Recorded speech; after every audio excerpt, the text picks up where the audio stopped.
안녕하십니까, 이승호 원장입니다. 이번 시간에는 생강에 대해서 말씀드리겠습니다. 생강. 제가 예전 영상에서 위장, 위축성 위염이나 장상태하생, 위점막이 얇아진 사람들은 이걸 계속 먹으면 안 된다 해서 도움을 많이 받았다는 얘기를 항상 듣고 있습니다. 이미 점막이 다 말라 있는데 생강 좋은 줄 알고 계속 먹고 병을 더 키우는 사람들도 많았던 거죠. 근데 제가 먹지 말라 해서 멈추고 훨씬 더 괜찮다라고 하는 분들이 많았어요. 자, 생강. 우리가 몸이 찬 사람들은 이걸 만병통치약처럼 사용을 해요.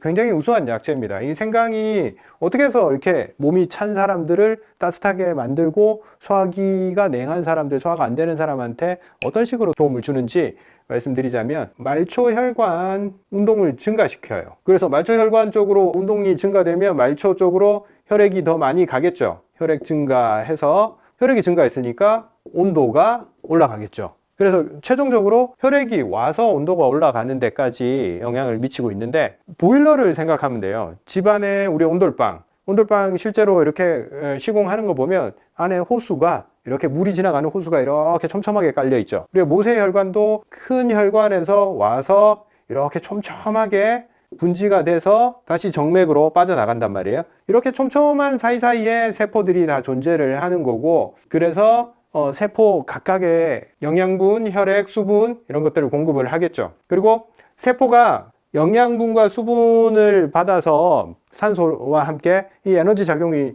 일어납니다. 그 세포 내에서 미토콘드리아에서 ATP를 발생을 시키기 때문에 거기서 열이 나겠죠.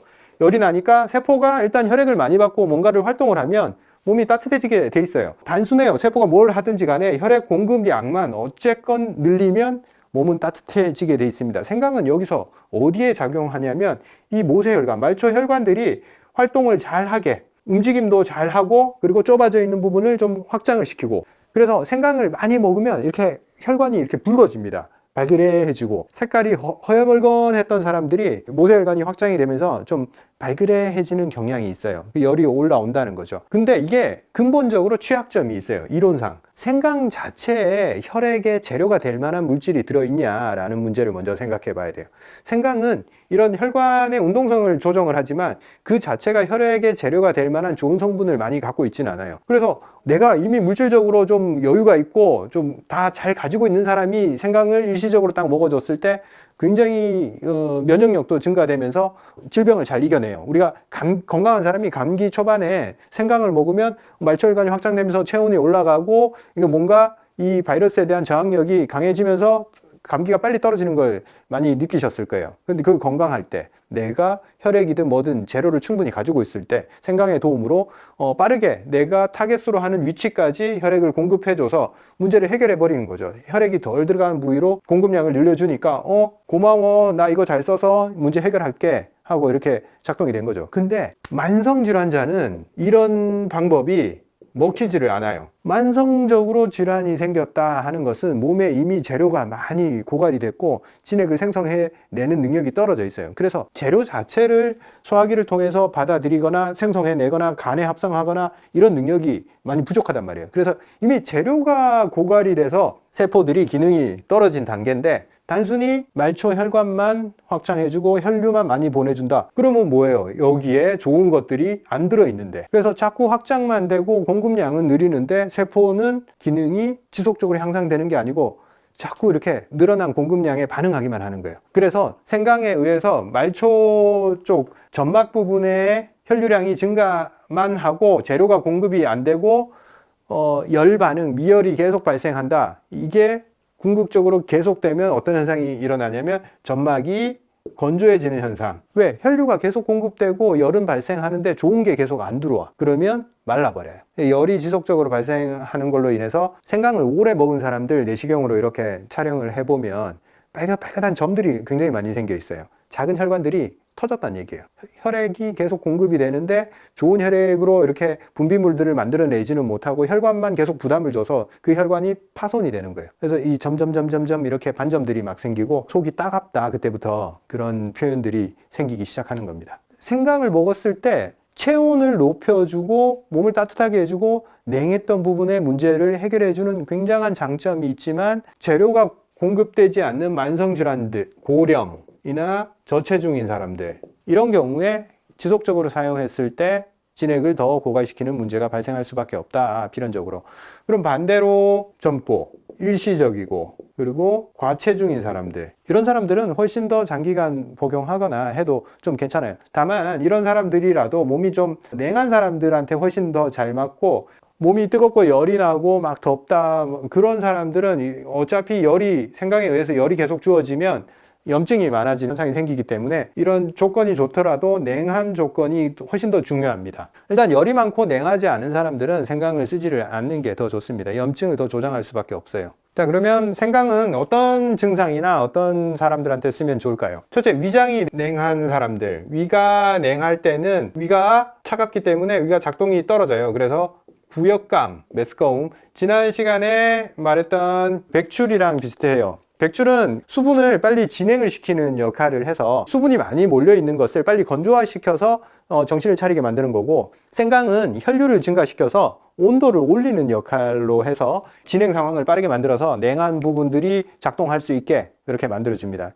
역할이 좀 다른 거죠. 해결하는 증상은 같은데 좀 역할이 다른 거예요. 그래서 만약 꿀렁꿀렁 수분이 많다는 느낌을 받으면서 동시에 냉하다, 그러면 생강과 백출을 같이 쓰면 굉장히 잘 작용을 하겠죠. 위가 냉한 사람들한테 사용할 수 있고, 그 다음에 또 설사를 하는 사람들한테도 사용할 수 있어요. 근데 그 기준도 마찬가지예요. 몸에 열이 많은 사람들이 설사하는 경우는 절대로 사용하면 안 되고, 몸이 냉하고 추위 타고 손발 차갑고 다른 사람이랑 악수했는데 항상 내 손이 더 차가운 경우, 그리고 이제 만성적인 설사에서는 아까도 말했듯이 결국 진액이 많이 말라 있고 내 재료 물질이 부족해져 있는 상황에 처했을 때는 생강을 계속 쓰는 거는 굉장히 위험한 생각이고, 그나마 조금 문제가 있을 때 짧게 사용해서 해결이 되면 거기서 이제 좀 중단을 하는 게 좋습니다. 만성적으로 좀 허약한 사람들일 경우에도. 그 냉한 사람들의 설사, 잘 듣습니다. 냉한 사람들 설사. 그리고 호흡기가 냉해서 호흡기 문제가 잘 생기는 사람들이 있어요.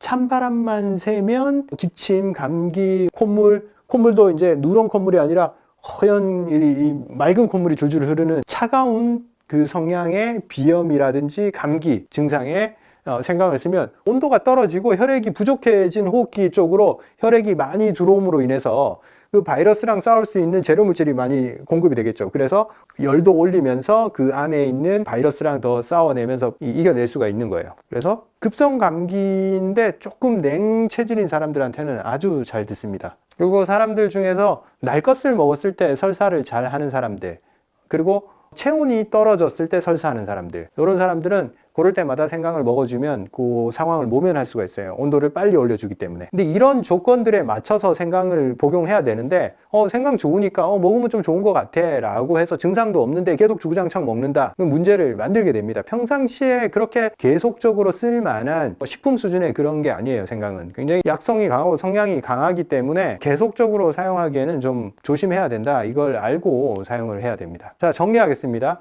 생강은 혈액이 잘 도달하지 못해서 냉해지고 차가워지고 온도가 떨어지는 증상에, 모든 증상에 다 도움이 된다. 그렇지만 내가 이미 만성질환을 겪고 있고 고령이고 저체중이고 그런 상황에서 재료 물질이 이미 부족해졌고 소화기가 약해져 있는데 생강만 디립다 계속 쓴다고 해서 문제는 해결될 수 없다.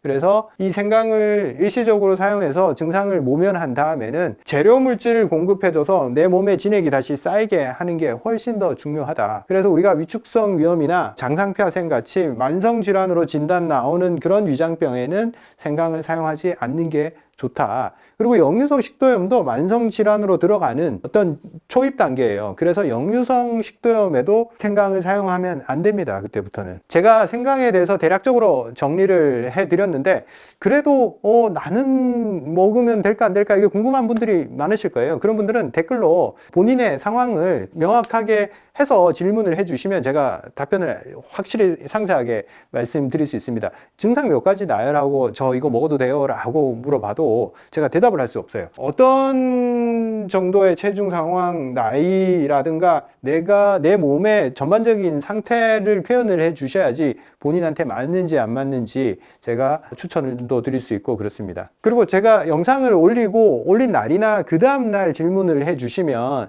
제가 웬만하면 제가 답을 달라고 노력합니다. 근데 3일 지나고 4일 지나고 그때는 제가 일일이 댓글이 올라오는 걸 확인을 할 수가 없기 때문에 답변을 못 달아드리는 경우가 많아요. 그래서 영상 올라온 직후에는 제가 가급적 달아드리니까 궁금한 점이 있을 때는 그때 영상이 올라왔을 때 질문해 주시면 좋겠습니다. 영상 올라오는 거 확인하려면 구독, 좋아요 눌러 놓으시면 영상 자동으로 올라오니까 확인할 수 있을 것입니다. 감사합니다.